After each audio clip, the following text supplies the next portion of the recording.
Assalamualaikum warahmatullahi wabarakatuh. Saya Kika Amelia dari 11 IPS 1. Al-Farabi, nama lengkapnya Abu Nash Muhammad Ibnu Tarkhan Ibnu Uzlaq Al-Farabi. Beliau lahir di Farabi, Transylvania pada tahun 872 Masehi dan wafat di Damsyik 950 Masehi. Beliau keturunan Turki. Al-Farabi menekuni beberapa keilmuan, kayak contohnya tuh kayak musik, logika, kemiliteran, metafisika, teologi, dan astronomi. Karya Al-Farabi yang paling terkenal itu berjudul Ar-Royu Ahlul Al-Madinah wa Al-Fadila. Itu tuh kayak tentang pemikiran tentang penduduk negara utama. Tokoh pembaru Islam pada masa kejayaan klasik yang akan saya jelaskan ialah Al-Kindi. Nama lengkapnya Yakub bin Ishaq Al-Kindi. Beliau lahir di Kufah pada tahun 805 Masehi dan wafat di Baghdad pada tahun 873 Masehi. Beliau termasuk cendekiawan muslim yang produktif. Bisa dilihat melalui hasil-hasil karyanya pada bidang filsafat, logika, astronomi, kedokteran, ilmu jiwa, politik, musik, dan juga matematika. Beliau berpendapat bahwa filsafat tidak bertentangan dengan agama, karena keduanya sama-sama membicarakan tentang kebenaran. Beliau juga merupakan satu-satunya tokoh filosof muslim dari Arab. Maka beliau disebut sebagai Failasuf al-Arab atau filosof orang Arab. Ibnu Sina nama lengkapnya Abu Ali Al-Husain Ibnu Abdullah Ibnu Sina. Lahir di desa Afshana dekat Bukhara. Wafat dan dimakamkan di Hamazan. Beliau belajar bahasa Arab, geometri, fisika, logika, ilmu hukum Islam, teologi Islam, dan ilmu kedokteran. Pada usia 17 tahun, ia telah terkenal dan dipanggil untuk mengobati Pangeran Samani Nuh bin Mansur. Beliau menulis lebih dari 200 buku dan di antara karyanya yang terkenal berjudul Al-Qanun fi Atib, yaitu ensiklopedi tentang ilmu kedokteran, dan Al-Shifa, ensiklopedi tentang filsafat dan ilmu pengetahuan.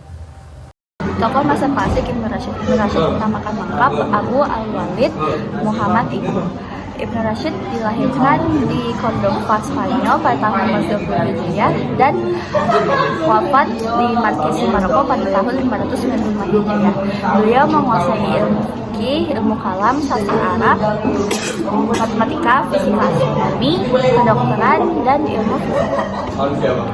Karya-karya beliau diantara lain terdapat kitab Bidayat, lalu Al-Mustahid, yaitu kitab yang membahas ilmu fikih, lalu Kuliat fi Atib, itu kitab yang membahas ilmu kedokteran yang biasanya menjadi pegangan mahasiswa kedokteran di Eropa, dan Fas Al-Magal fi Mabain Al-Hikmat wa Asy-Syariah. Lalu Ibnu Rashid memiliki pendapat bahwa ilmu filsafat dan agama Islam tidak bertentangan. Bahkan Islam menganjurkan para pemeluknya untuk mempelajari ilmu filsafat. Assalamualaikum warahmatullahi wabarakatuh. Perkenalkan, nama saya Trinity Sutarianti. Saya dari kelas 11 IPS 1. Berikut nama tokoh yang ingin saya jelaskan, yaitu Al-Ghazali. Al-Ghazali memiliki nama lengkap, yaitu Abu Hamid Al-Ghazali. Ia lahir di desa Ghazala, Tus, Iran Utara pada tahun 450 Hijriah dan wafat pada tahun 505 Hijriah. Beliau dididik dalam keadaan keluarga dan guru yang zuhud atau hidup sederhana dan tidak terlalu tamak terhadap duniawi. Beliau belajar di madrasah Imam Al-Juwaini setelah beliau menderita sakit. Beliau beruzlah atau mengasingkan diri dari halayak keramaian dengan niat beribadah mendekatkan diri kepada Allah Subhanahu wa taala. Beliau pun kemudian menjalani kehidupan tasawuf selama 10 tahun di Damaskus, Yerusalem, Mekah, Madinah. Dan ada pun jasa-jasa beliau terhadap umat Islam, yaitu sebagai berikut. Adapun jasa-jasa Al-Ghazali antara lain sebagai berikut, yaitu yang pertama memimpin Madrasah Nizamiyah di Baghdad dan sekaligus menjadi guru besar di sana. Yang kedua yaitu mendirikan madrasah untuk para calon ahli fikih di TUS. Yang ketiga menulis berbagai macam buku yang jumlahnya mencapai 288 buah mengenai tasawuf, teologi, filsafat, logika, dan fikih. Di antara bukunya yang terkenal yaitu Ihya Ulum ad-Din, membahas masalah-masalah ilmu akidah, ibadah, akhlak, dan tasawuf. Berdasarkan Al-Quran dan hadis dalam bidang filsafat, beliau menulis At-Tahaffu. Tidak konsistennya para filsuf. Al-Ghazali merupakan ulama yang sangat berpengaruh di dunia Islam sehingga mendapat gelar Hujatul Islam, bukti kebenaran Islam. Rifa'ah Baidawi Rafi Al-Tahtawi. Tokoh ini sering dikenal dengan sebutan Al-Tahtawi. Ia lahir pada tahun 1801 Masehi di Tahta, suatu kota yang terletak di Mesir, Kairo bagian selatan. Ia meninggal di Kairo pada tahun 1873 Masehi. Al-Tahtawi mulai belajar di Universitas Al-Azhar Kairo ketika usianya 16 tahun dan menyelesaikan universitasnya pada tahun 1822 Masehi dalam waktu 5 tahun. Terus ada beberapa pemikiran tentang pembaharuan Islam menurut Al-Tahtawi. Yang pertama itu, ajaran Islam bukan hanya mementingkan kesejahteraan hidup di akhirat belaka, tetapi juga hidup di dunia. Yang kedua itu, kekuasaan raja cenderung absolut harus dibatasi dengan syariat. Oleh karena itu, raja harus bermusyawarah dengan ulama dan kaum intelektual. Terus yang ketiga, syariat harus diartikan sesuai dengan perkembangan modern. Yang keempat, para ulama harus mempelajari filsafat dan ilmu pengetahuan modern agar syariatnya itu dapat tegak di tengah kehidupan masyarakat modern. Terus yang kelima itu, pendidikan harus bersifat universal. Kayak jadi wanita itu harus sama dengan pendidikan kaum pria. Terus yang terakhir itu, yang keenam, umat Islam harus dinamis dan meninggalkan sifat statisnya. Tokoh pembaru Islam di masa modern yang akan saya jelaskan adalah Sultan Mahmud II. Pelopor pembaruan di kerajaan Turki Utsmani pada abad ke-19 sama dengan di Mesir, yaitu raja. Pembaru Islam di Mesir dipelopori oleh Muhammad Ali Pasha, sedangkan pembaruan di Turki Utsmani dipelopori oleh Sultan Mahmud II. Bagaimana sih latar belakang Sultan Mahmud II? Sultan Mahmud II lahir pada tahun 1785 Masehi dan wafat pada tahun 1839 Masehi. Ia mempunyai latar belakang pendidikan tradisional dalam bidang pengetahuan agama, pengetahuan pemerintahan, sejarah dan sastra Arab, sastra Turki, dan juga sastra Persia. Mahmud diangkat menjadi sultan pada tahun 1807 Masehi atau dalam usia kira-kira 22 tahun. Pada masa kesultanannya yang pertama, ia disibukkan oleh peperangan dengan Rusia dan usaha menundukkan daerah-daerah yang mempunyai kekuasaan otonomi besar. Peperangan dengan Rusia berakhir pada tahun 1812 Masehi. Ia juga berhasil memperkecil otonomi daerah kecuali pada kekuasaan wilayah Muhammad Ali Pasha di Mesir dan satu daerah otonomi lain di Eropa. Setelah Sultan Mahmud II berkuasa, maka pusat pemerintahan kerajaan Turki Utsmani bertambah kuat. Ia akhirnya berpendapat bahwa tiba waktunya untuk memulai usaha-usaha pembaruan yang telah lama diceritakannya. Di antara pemikiran-pemikiran pembaruan Sultan Mahmud II ialah sebagai berikut. Yang pertama, menerapkan sistem demokrasi dalam pemerintahannya. Yang kedua, menghapus pengutusan sultan yang dianggap suci oleh rakyat. Yang ketiga, memasukkan bidang keilmuan umum ke dalam kurikulum lembaga-lembaga pendidikan madrasah. Keempat, mendirikan Maktebi Ma'arif untuk mempersiapkan tenaga-tenaga administrasi dan Maktebi Ulumi Edebiyat untuk mempersiapkan tenaga-tenaga ahli penerjemah. Yang terakhir, ia ingin mendirikan sekolah kedokteran, militer, dan juga teknik. Jamaluddin lahir di Afghanistan pada tahun 1839 dan meninggal dunia di Istanbul tahun 1897. Pada usia 22 tahun, ia telah menjadi pembantu bagi Pangeran Dost Muhammad Khan di Afghanistan. Di tahun 1864, ia menjadi penasehat Sir Ali Khan. Beberapa tahun kemudian, ia diangkat oleh Muhammad Azam Khan menjadi Perdana Menteri. Pada saat ia menjadi Perdana Menteri, penguasa Inggris telah mulai mencampuri soal politik dalam negeri Afghanistan.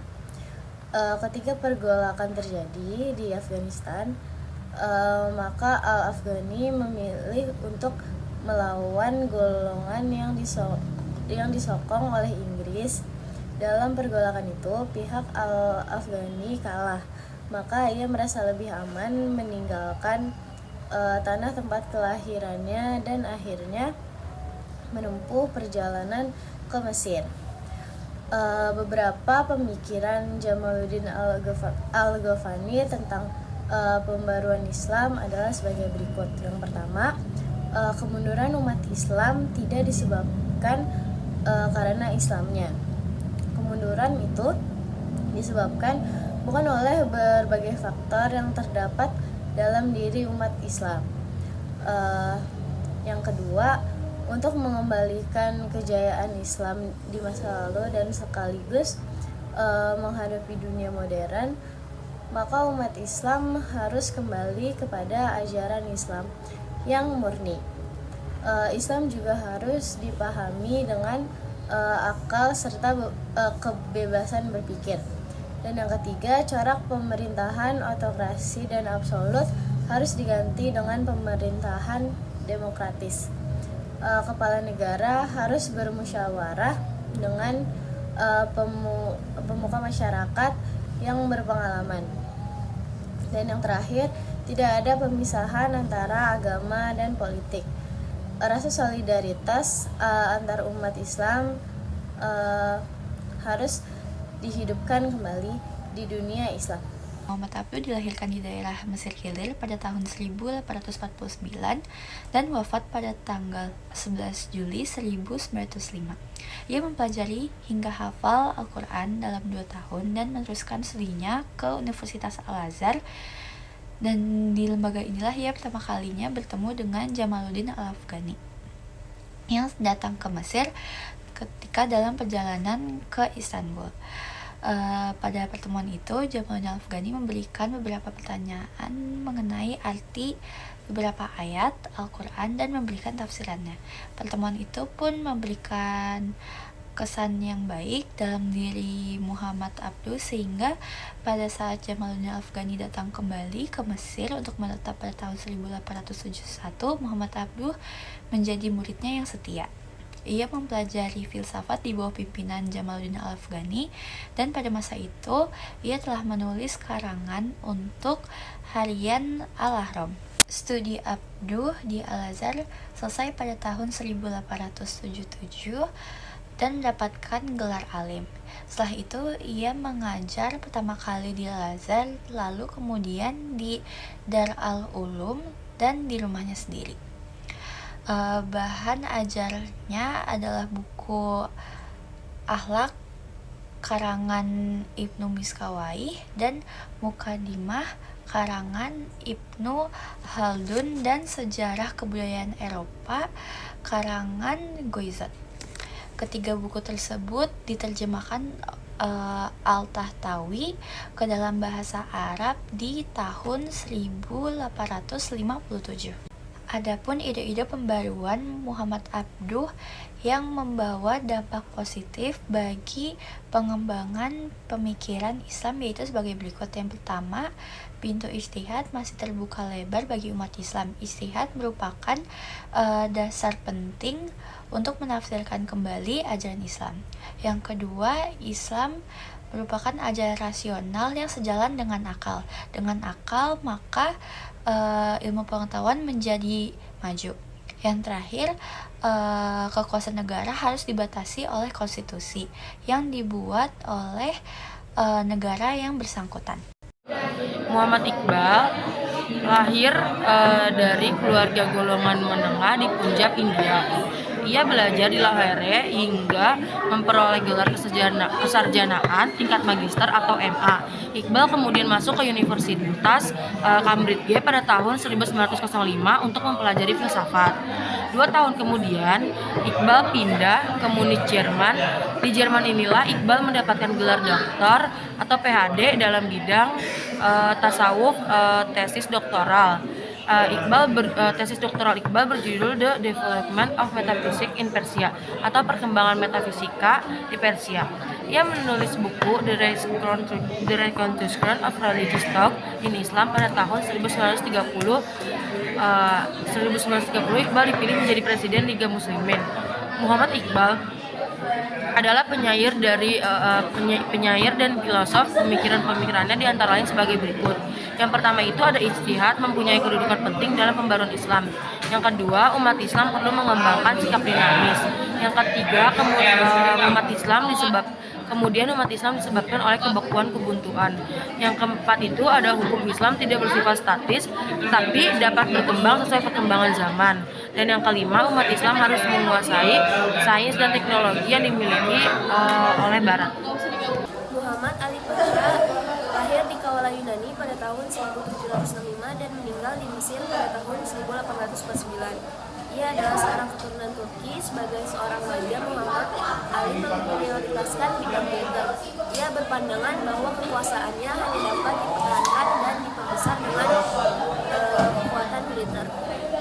Untuk menopang kekuatan militer, maka ia membangun kekuatan ekonomi. Ia berpendapat bahwa di balik kekuatan militer pasti ada kekuatan ekonomi sebagai penyedia biayanya. Membangun kekuatan militer dan kekuatan ekonomi, ilmu-ilmu modern diperlukan sebagaimana telah dikenal orang di Eropa. Selain pemikiran tersebut, ide dan gagasan Muhammad Ali Pasha yang dinilai inovatif pada zamannya adalah mendirikan sekolah-sekolah modern. Muhammad Ali Pasha memasukkan ilmu-ilmu modern dan sains ke dalam kurikulum di sekolah-sekolah yang didirikan.